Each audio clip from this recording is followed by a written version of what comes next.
Je vous remercie. Merci, Monsieur Christian Hutin, pour 5 minutes.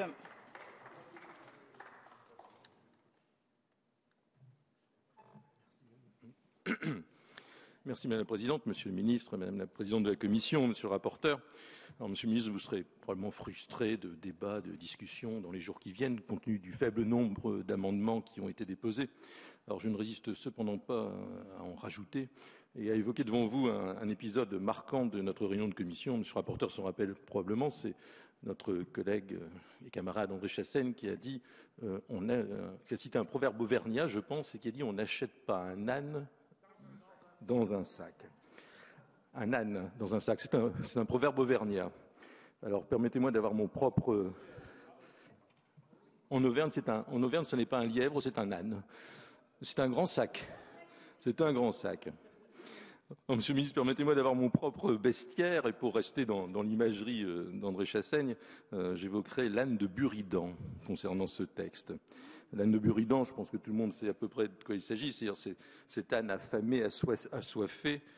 C'est triste de faire ça à un âne, qu'on a mis dans une prairie avec d'un côté un seau d'avoine et de l'autre côté un seau d'eau, et qui est resté immobile, et qui est mort, parce qu'il n'a jamais bougé. Il est resté immobile face pourtant à la gravité de la situation. Alors au-delà de l'image, bon, il est clair, et je pense qu'on est tous d'accord, notre pays est assoiffé, affamé, entre guillemets. Nous avons une disette d'emplois industriels. Nous dansons devant le buffet de la balance commerciale et donc il faut agir et il y a urgence. Au-delà de l'image qui était peut-être un peu primaire, le philosophe Buridan au XIVe siècle lui évoquait le déterminisme et le libre arbitre. Alors le déterminisme, c'est quand on décide que tout est inéluctable. Alors est-ce que tout est inéluctable? J'espère que non et je pense que non. Cependant, permettez-moi de dire que ce qui peut être inéluctable et au-delà du texte, c'est tout texte au monde, pourrait-on dire, mais tout texte de France qui pourra exister, n'aura d'importance que si au niveau de l'Europe les choses bougent. Vous ne m'en voudrez pas, et mes amis socialistes ne me voudront pas si je cite Jean-Pierre Chevènement, qui avait dit un jour « Le socialisme a parfois des difficultés à imposer aux institutions européennes et aux institutions mondiales un compromis social qui pourrait s'opposer aux forces du capital. » Je pense qu'il est indispensable, et le rapporteur l'a signalé dans son propos introductif, comme l'a fait François Hollande au mois de juillet, qu'il y ait une refonte de l'organisation européenne. Et dans tout ce que nous pouvons faire aujourd'hui, c'est essentiel. Et là, c'est ce qui est inéluctable et ce qui peut évoquer le déterminisme. Il y a le libre arbitre aussi. Et là, j'évoquerai le seau d'avoine. Il y a de l'avoine dans ce texte. Indéniablement, il y a des progrès majeurs. Ces progrès sont attendus par un certain nombre de salariés. On peut penser aux mutuelles, on peut penser, on n'en a pas parlé beaucoup ce soir, mais d'autres l'évoqueront peut-être, mais la formation professionnelle, les droits rechargeables. Ça, c'est une idée que beaucoup attendent, qui est une idée simple, mais qui est absolument indispensable. Je ne comprends pas pourquoi on ne l'a pas fait avant. Cette attente de droits rechargeables est légitime.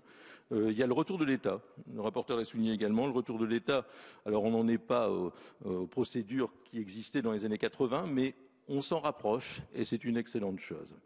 Alors bon, le côté avoine existe du côté du salarié, le côté avoine existe du côté du MEDEF. Je n'en parlerai pas, d'autres le feront mieux que moi. Et puis il y a le seau d'eau. Le seau d'eau dans lequel nous pouvons dire que notre libre arbitre de députés nous permettra par les amendements d'améliorer le texte et de permettre de mettre un peu d'eau dans le vin ou du vin dans l'eau comme on veut par nos amendements. Les députés du MRC en présenteront quelques-uns et puis le rapporteur, je crois qu'on est 70 ou 80, qui permettront d'améliorer ce texte dans le sens que nous souhaitons. Je terminerai en disant simplement que moi je crois à l'alliance des productifs pour le redressement national. Et c'est en ce sens, Monsieur le Ministre, que les parlementaires chevènementistes du groupe socialiste républicain citoyen voteront ce texte, amendé, amélioré, l'eau dans le vin de l'âne de Buridan, comme eût pu d'ailleurs le dire Maurice Thorez en 1946, l'alliance des productifs.